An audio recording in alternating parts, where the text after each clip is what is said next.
ओम नमो भगवते वासुदेवाय। श्रीमद् भागवत महापुराण तृतीय स्कंद अध्याय 13। 12 अवतार की कथा। श्री सुखदेव जी ने कहा, राजन, मुनिवर मैत्रेय जी के मुख से यह परम पुण्यमयी कथा सुनकर श्री विदुर जी ने फिर पूछा, क्योंकि भगवान की लीला कथा में इनका अत्यंत अनुराग हो गया था। विदुर जी ने कहा, मुने, स्वयंभू ब्रह्मा जी के प्रिय पुत्र महाराज स्वयंभू मनु ने अपनी प्रिय पत्नी शत्रुपा को पाकर फिर क्या किया? आप साधु शिरोमणि हैं, आप मुझे आदिराज राजर्षि स्वयंभू मनु का पवित्र चरित्र सुनाइए। वे श्री विष्णु भगवान के शरणापन्न थे, इसलिए उनका चरित्र सुनने में मेरी बहुत श्रद्धा है। जिनके हृदय में श्री मुकुंद के चरणारविंद विराजमान हैं, उन भक्त जनों के गुणों को श्रवण करना ही मनुष्यों के बहुत दिनों तक किए हुए शास्त्राभ्यास के श्रम का मुख्य फल है। ऐसा विद्वानों का श्रेष्ठ मत है। श्री सुखदेव जी कहते हैं, राजन, विदुर जी सहस्र शीर्षा भगवान श्री हरि के चरणाश्रित भक्त थे। उन्होंने जब विनय पूर्वक भगवान की कथा के लिए प्रेरणा की, तब मुनिवर मैत्रेय का रोम रोम खिल उठा। उन्होंने कहा, श्री मैत्रेय जी बोले, जब अपनी भार्या शत्रुपा के साथ स्वयंभू मनु का जन्म हुआ, तब उन्होंने बड़ी नम्रता से हाथ जोड़कर श्री ब्रह्मा जी से कहा, भगवान, एकमात्र आप ही समस्त जीवों के जन्मदाता और जीविका प्रदान करने वाले पिता हैं। तथापि हम आपकी संतान ऐसा कौन सा कर्म करें जिससे आपकी सेवा बन सके?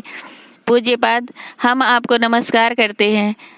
आप हमसे हो सकने योग्य किसी ऐसे कार्य के लिए हमें आज्ञा दीजिए जिससे इस लोक में हमारी सर्वत्र कीर्ति हो और परलोक में सद्गति प्राप्त हो सके। श्री ब्रह्मा जी ने कहा, तात, पृथ्वीपते, तुम दोनों का कल्याण हो। मैं तुमसे बहुत प्रसन्न हूँ, क्योंकि तुमने निष्कपट भाव से मुझे आज्ञा दीजिए यूँ कहकर मुझे आत्मसमर्पण किया है। वीर पुत्रों को अपने पिता की इसी रूप में पूजा करनी चाहिए। उन्हें उचित है कि दूसरों के प्रति ईर्ष्या का भाव न रखकर जहाँ तक बने उनकी आज्ञा का आदर पूर्वक सावधानी से पालन करें। तुम अपनी इस भार्या से अपने ही समान गुणवती संतति उत्पन्न करके धर्म पूर्वक पृथ्वी का पालन करो और यज्ञों द्वारा श्री हरि की आराधना करो। राजन, प्रजा पालन से मेरी बड़ी सेवा होगी और तुम्हें प्रजा का पालन करते देख भगवान श्री हरि भी तुमसे प्रसन्न होंगे। जिन पर यज्ञ मूर्ति जनार्दन भगवान प्रसन्न नहीं होते, उनका सारा श्रम व्यर्थ ही होता है, क्योंकि वे तो एक प्रकार से अपने आत्मा का ही अनादर करते हैं। मनु जी ने कहा, पाप का नाश करने वाले पिताजी, मैं आपकी आज्ञा का पालन अवश्य करूँगा, किंतु आप इस जगत में मेरे और मेरी भावी प्रजा के रहने के लिए स्थान बताइए। देव, सब जीवों का निवास स्थान पृथ्वी इस समय प्रलय के जल में डूबी हुई है। आप इस देवी के उद्धार का प्रयत्न कीजिए। श्री मैत्रेय जी ने कहा, पृथ्वी को इस प्रकार अथाह जल में डूबी देखकर ब्रह्मा जी बहुत देर तक मन में यह सोचते रहे कि इसे कैसे निकालो। जिस समय मैं लोक रचना में लगा हुआ था, उस समय पृथ्वी जल में डूब जाने से रसातल में चली गई। हम लोग सृष्टि कार्य में नियुक्त हैं, अतः इसके लिए हमें क्या करना चाहिए? अब तो जिनके संकल्प मात्र से मेरा जन्म हुआ है, वे सर्वशक्तिमान श्री हरि ही मेरा यह काम पूरा करें। निष्पाप विदुर जी, ब्रह्मा जी इस प्रकार विचार कर ही रहे थे कि उनके नासिका छिद्र से अकस्मात अंगूठे के बराबर आकार का एक बारहा शिशु निकला। भारत, बड़े आश्चर्य की बात तो यह हुई कि आकाश में खड़ा हुआ वह बारहा शिशु ब्रह्मा जी के देखते ही देखते बड़ा होकर क्षण भर में हाथी के बराबर हो गया। उस विशाल बारह मूर्ति को देखकर मरीचि आदि मुनिजन, सनक आदि और स्वयंभू मनु के सहित श्री ब्रह्मा जी तरह तरह के विचार करने लगे। हो, शुकर के रूप में यह कौन दिव्य प्राणी यहाँ प्रकट हुआ है? कैसा आश्चर्य है! अभी अभी मेरी नाक से निकला था। पहले तो यह अंगूठे के पोरुए के बराबर दिखाई देता था, किंतु एक क्षण में ही बड़ी भारी शिला के समान हो गया। अवश्य ही यज्ञ मूर्ति भगवान हम लोगों के मन को मोहित कर रहे हैं। ब्रह्मा जी और उनके पुत्र इस प्रकार सोच ही रहे थे कि भगवान यज्ञ पुरुष पर्वताकार होकर गरजने लगे। सर्वशक्तिमान श्री हरि ने अपनी गर्जना से दिशाओं को प्रतिध्वनित करके ब्रह्मा और श्रेष्ठ ब्राह्मणों को हर्ष से भर दिया।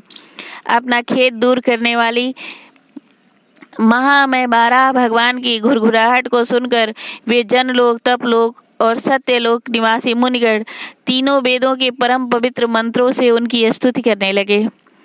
भगवान के स्वरूप का वेदों में विस्तार से वर्णन किया गया है।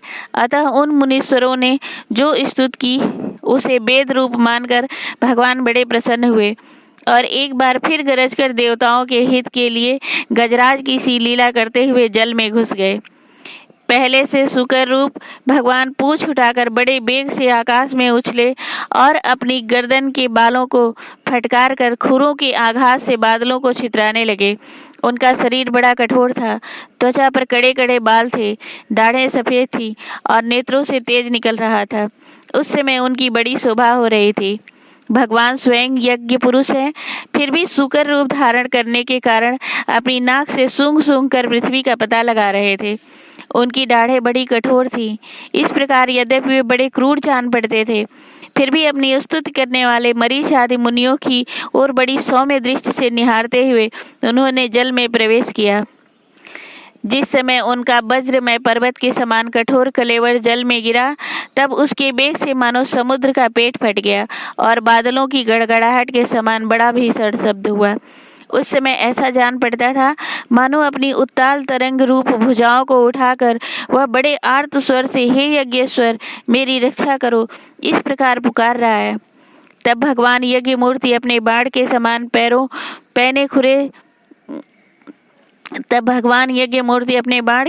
पैने खुरों से जल को चीरते हुए उस अपार जल राशि के उस पार पहुँचे। वहाँ रसातल में उन्होंने समस्त जीवों की आश्रयभूता पृथ्वी को देखा, जिसे कल्पांत में शयन करने के लिए उद्यत श्री हरि ने स्वयं अपने ही उदर में लीन कर लिया था। फिर वे जल में डूबी हुई पृथ्वी को अपनी डाढ़ों पर लेकर रसातल से ऊपर आए। उस समय उनकी बड़ी शोभा हो रही थी। जल से बाहर आते समय उनके मार्ग में विघ्न डालने के लिए महापराक्रमी हिरण्याक्ष ने जल के भीतर ही उन पर गदा से आक्रमण किया। इससे उनका क्रोध चक्र के समान तीक्ष्ण हो गया और उन्होंने उसे लीला से ही इस प्रकार मार डाला जैसे सिंह हाथी को मार डालता है। उस समय उसके रक्त से थूथनी और कनपटी सन जाने के कारण वे ऐसे जान पड़ते थे मानो कोई गजराज लाल मिट्टी के टीले में टक्कर मार कर आया हो। तात जैसे गजराज अपने दांतों पर कमल पुष्प धारण कर ले, उसी प्रकार अपने सफेद दांतों की नोक पर पृथ्वी को धारण कर जल से बाहर निकले हुए तमाल के समान नील वर्ण वराह भगवान को देखकर ब्रह्मा, मरीचि आदि को निश्चय हो गया कि ये भगवान ही हैं। तब वे हाथ जोड़कर वेद वाक्यों से उनकी स्तुति करने लगे। ऋषियों ने कहा, भगवान अजित आपकी जय हो, जय हो। यज्ञपते आप अपने वेदत्रयी रूप विग्रह को फटकार रहे हैं, आपको नमस्कार है। आपके रोमकूपों में संपूर्ण यज्ञ लीन है। आपसे पृथ्वी का उद्धार करने के लिए ही यह सूक्ष्म रूप धारण किया है। आपको नमस्कार है। देव, दुराचारियों को आपके इस शरीर का दर्शन होना अत्यंत कठिन है, क्योंकि यह यज्ञ रूप है।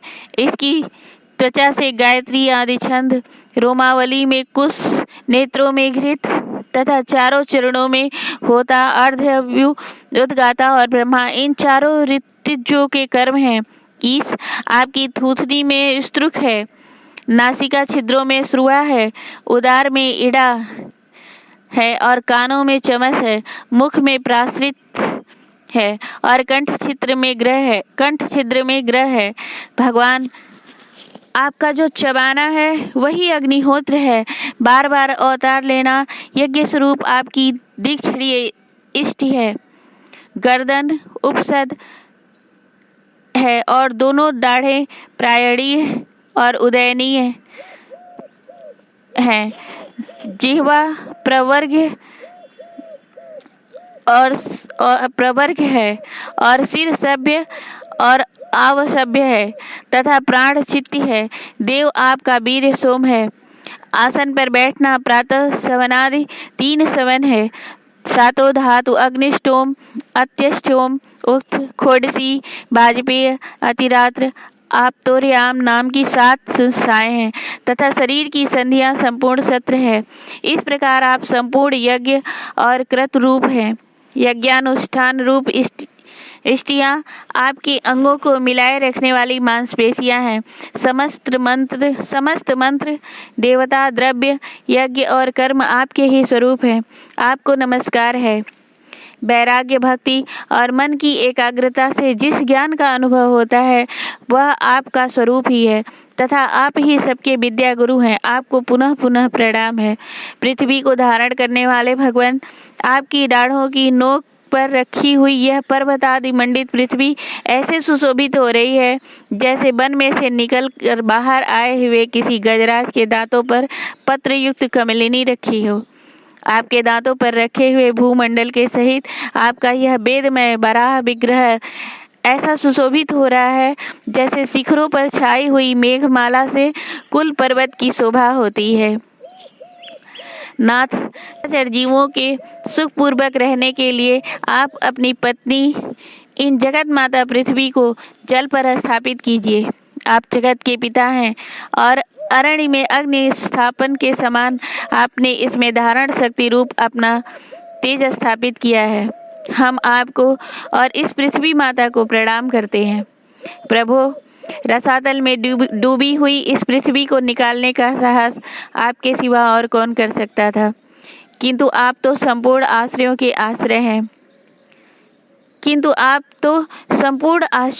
आश्रय हैं।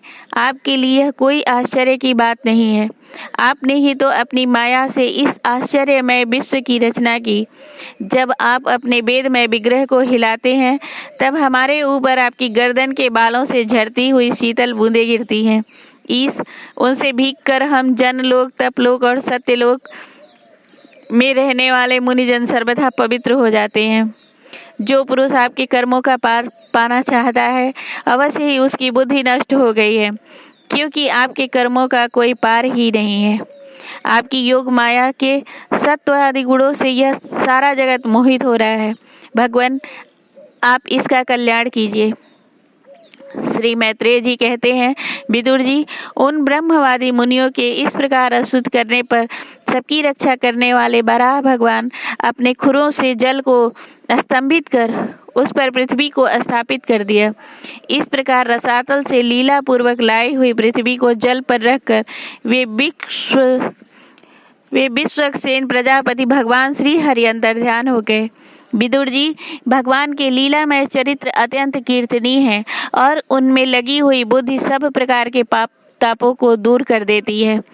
जो पुरुष इनकी इस मंगलमयी मंजुल कथा को भक्तिभाव से सुनता या सुनाता है उसकी प्रति भक्त वत्सल भगवान अंतःस्थल से बहुत शीघ्र प्रसन्न हो जाते हैं।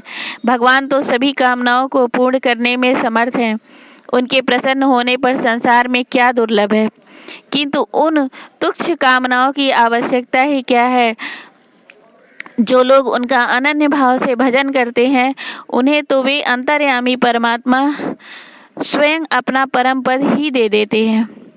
अरे, संसार में पशुओं को छोड़कर अपने पुरुषार्थ का सार जानने वाला ऐसा कौन पुरुष होगा जो आवागमन से छुड़ा देने वाली भगवान की प्राचीन कथाओं में से एक बार पान करके फिर उनकी ओर से मन हटा लेगा। प्रेम से बोलो श्री भागवत भगवान की जय।